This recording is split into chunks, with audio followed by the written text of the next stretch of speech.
শুভ দুপুর বন্ধুরা, আমি শ্রাবণী। তো এভাবেও চিকেনটাকে বাড়িতে সহজে বানিয়ে নিতে পারবে।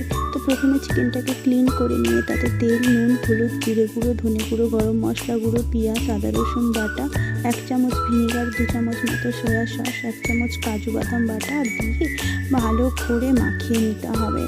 তারপরে খানিকটা রেখে দাও, মানে মিনিমাম ওই আধ ঘন্টা মতো রেখে দাও। হ্যাঁ, তারপর হচ্ছে আলুটা অপশনাল, দিতেও পারো নাও দিতে পারো, যাই হোক আমি দিলাম। লাল লাল করে ভেজে নিলাম। তারপরে চিকেনগুলো দিয়ে ভেজে নিতে হবে ভালো করে, বেশ লাল লাল করে ভেজে নিয়ে কিউব করে রাখা পেঁয়াজ আর গোটা রসুন দিয়ে আবার নাড়তে হবে ভালো করে। ওর মধ্যে ফ্লেভারটা চলে গেলে তাতে বাদবাকি সমস্ত চিকেনগুলো দিয়ে ভালো করে নেড়েচেড়ে নিতে হবে। তারপরে সমস্ত চিকেনটাকে ভালো করে মশলাটা মাখিয়ে নিতে হবে, ভেজে নিতে হবে। চিকেনটাকে ভালো করে ভেজে নিতে হবে। তারপর আস্তে আস্তে সমস্ত চিকেন আমরা তুলে নেব।